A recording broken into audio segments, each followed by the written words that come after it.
Good morning po. Ma'am, hingi lang po kami ng latest update dyan po sa investigasyon na ginagawa nyo ngayon. Sinasabi po dito sa mga balita na posibleng hired killers daw po itong mga salarin. Ano pong ebidensya na ang hawak nyo dito?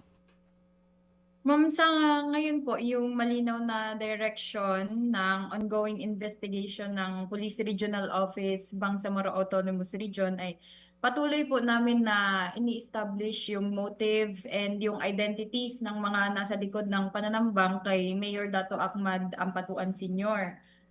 Wala pa po tayong ilalabas na pangalan hanggat hindi pa po buo at matibay yung ebidensya. We make sure na lahat po ng details ay masusing sinusuri para maging factual and legally sound. So ang malinaw po ngayon, hindi pa alam kung ano yung motibo, pero confirmed na po ba na hired killers po talaga mga gumawa nito? Under validation pa po, ma'am, yung information na yan, ma'am. Okay. Dito po sa mga suspect, tatlo po sa mga suspect ang napatay, tama po, at isa ang nakataka. So, in total, apat po ang mga ito. Ano pong identity at background nitong tinutugis ngayon na nag-iisang suspect na lang? Based po sa verified information natin, ma'am, na nakuha, yung tatlong suspect nga po, nasawi siya matapos yung isinagawa na hot pursuit operation ng ating personnel sa Dato Unsay Municipal Police Station at ng mga personnel din po ng Philippine Army.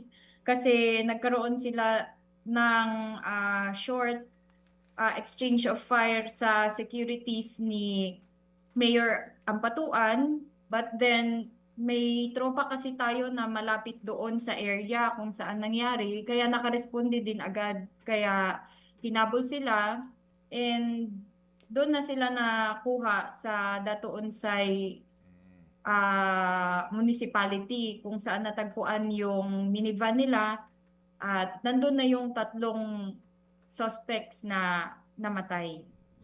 May isa pa po na hinahanap ngayon, ma'am. Tama po ba? Opo, under ano pa rin po tayo dyan, follow-up investigation. Ang sabi po ay may isa pa yung hinihilala na driver noong sasakyan na ginamit nila as an escape vehicle. Ito po bang mga suspect na ito, ano pong pagkakakilanlan ng mga ito? Meron po ba silang koneksyon dun sa mga armed group po dyan or private armed group dyan sa lugar? Ano pong identity nila or background?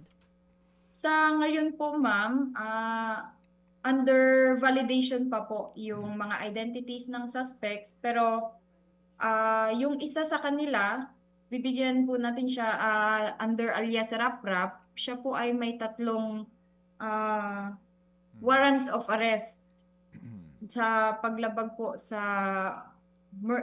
kaso niya ng murder gun ban gun ban po noong election Oo. at may isa pa po siyang kaso na kasama. Okay, so ito pong alias Rap Rap, isa po ito sa mga napatay? Opo, isa po Oho. siya sa mga napatay. Oo. Yung pong driver na hinahanap natin ngayon, meron na po bang lead kung nasaan ito? At pwede po bang malaman kung ano exactly yung nangyari dun sa lugar kung nasaan itong mga suspect? Sila daw po ba pagdating doon ng mga pulis at militar ay talagang nakipagbarilan din? Kaya po ganun na nangyari? After the follow-up hot pursuit operation po, ma'am, hinanap pa din po sila kasi may nadaanan sila na checkpoint din po ng militar. But then, upon the investigation, lumabas po na naka-engage din po nila yung ibang mga tropa natin.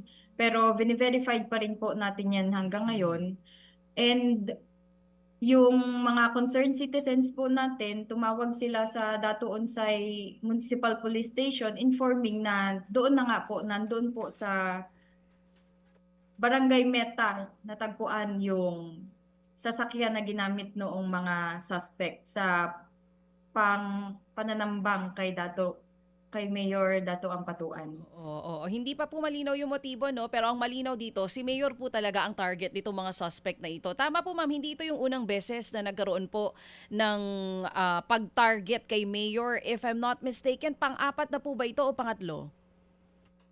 May mga nauna na po na incidents kagaya nito nung nakaraan, and based po sa record, si Mayor Ampatuan po ay nakaranas na ng mga assassination attempts noong 2014, 2019, and ngayon po na 2026. Oo. This time, ang ginamit po, nakikita dun sa video, is RPG. Ang concern lang po ng publiko, saan po kaya nakakakuha ng high-powered weapons ito pong mga suspect na ito? May lead na po ba tayo doon?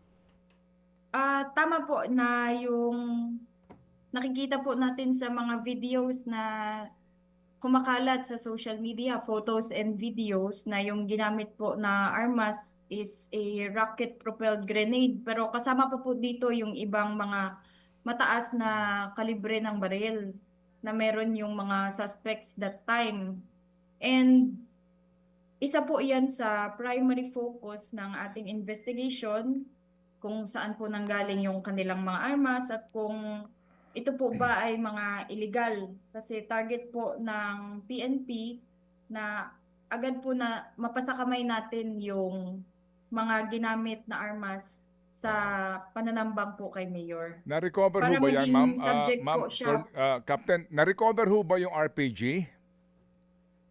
Sir, pagdating po kasi ng ano natin, ng mga responding team doon sa pinagkakitaan ng sasakyan at ng mga patay na suspects, wala na po doon yung mga armas sa sasakyan. Kaya nga po, gusto po namin na makipag-ugnayan sa ating mga mamamayan, sa public, sa communities po, na patuloy po kayong makipag-ugnayan if ever may information po kayo na pwede ninyong ibahagi sa amin. Ipagbigay nyo, alam nyo po agad para Sige. po maging subject for forensic examination na once ma-recover yung mga armas na ginamit. Okay, sige. Ma'am, ganito na lang po, no? Sorry, kasi medyo ano ho kami, parang hindi kompleto yung impormasyon o kwento. So, nagpaputok sila, tinangkang ambushin po si Mayor, nakatakbo sila, tapos meron silang dinaanan checkpoint, naka-enkwentro rin po yung mga tauhan po ng pulis doon sa checkpoint, tama po? Right?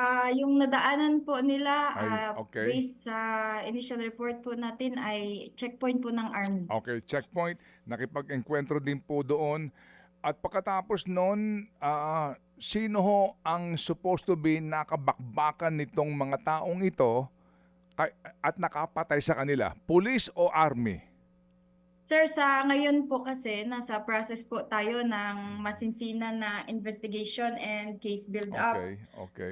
Through the directives of our Regional Director, Police Brigadier General Jason C. De Guzman, Opo. binuo po ang Special Investigation Task Group or Okay, sige po. SITG Mitra, Opo, kung sige. saan kasama po dito yung iba't ibang mga specialized units ng PNP dito po sa Police Regional Office Bangsamoro Autonomous Opo, Region, opo. Sige. para mas matutukang mabuti at makakalap pa ng iba pang mga pieces of evidence, kasi lahat Sige, po ng sige. So angles dito. to answer my question po, Kapitan, hindi nyo alam sino nakapatay sa mga suspect. Sir, under investigation Ayun, pa okay, po opo. ang Yes, matter na yes, yan, ma'am. Okay, sir. we understand. Wala ho bang body cameras po ang mga responders dito? Di ho ba ngayon ang PNP may mga body cameras na? Wala pong body cameras. Wala po silang Okay. gamit doon, sir. Opo. Sige, so ito hong amin napapanood ng mga visual spot, mga pictures, nasa van, mga patay na po ito. So ito ho, ang sinasabi ho ninyo, yung dumating ang mga pulis doon, wala nang mga armas. Sino kaya kumuha nun? Yung mga civilians doon sa lugar? Ito ho ba ay ano ito? Ito ba ay MILF ba ito? MNLF ba ito? O BIFF ito ng mga areang ito? Sir, sa ngayon po kasi may mga ano pa po tayo, may mga information pa po na for validation. Okay. Kaya nga po tayo Iimbestiga, bumuo, may task force. opo, Okay, sige ng po. SITG. Okay, sige. Okay, sige po. So, sir, ma'am, sa ngayon po, so wala kayong informasyon kung nasa saan na yung RPG, yung mga ginamit nilang mga automatic na mga rifle, etc. Kahit na po isang armas, wala kayong na-recover doon sa mga bangkay.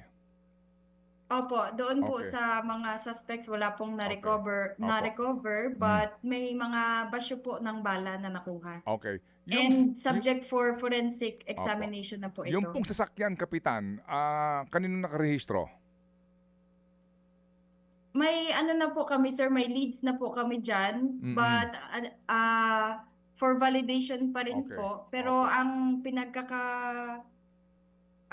pagkakabigay po sa amin, nakarehistro po ito sa Cagayan de Oro. Okay, sige po, doon nakarehistro ito. Alright, kasi po, importante din na malaman natin kung saan nga yung source ng RPG kasi baka government issued ito eh. Yan ang napaka-importante po natin malaman. Kaya pag na-recover yan, malalaman po natin kung ito ho ba yung government issued, kumbaga. O sige po, so aantabay kami, Kapitan, ha, kung sakali po meron kayong mga update. Kasi nga kami po interesado dito sa usapin nga po nito hong, well, unang-una, elected official yan, tinangka pong tambangan. At kung yan po ay nagagawa sa isang elected official na may mga bodyguard na at mga backup na, paano pa kaya sa pangkaraniwang tao na lamang? Opo, Kapitan. Opo, sir. Salamat po. Opo, sa ulitin po, Kapitan, ha? Thank you very much po at regards po sa inyong hanay dyan sa PNP sa Bangsamoro Autonomous Region. Mga kapatid, brothers and sisters, saan ka pa? Dito na tayo sa totoo. Dito na tayo sa True FM. Mga kapatid, mag-subscribe and follow po kayo sa social media accounts ng True Network PH. Yan po kami, hanapin nyo lang True Network PH, Facebook, Instagram, YouTube, TikTok, and podcast. Mapa Apple or Spotify man yan, mahahanap nyo kami. Lahat ng mga napapanood at napapakinggan nyo po sa programa, nasa social media accounts namin yan. So paano mga kapatid? See you sa social media!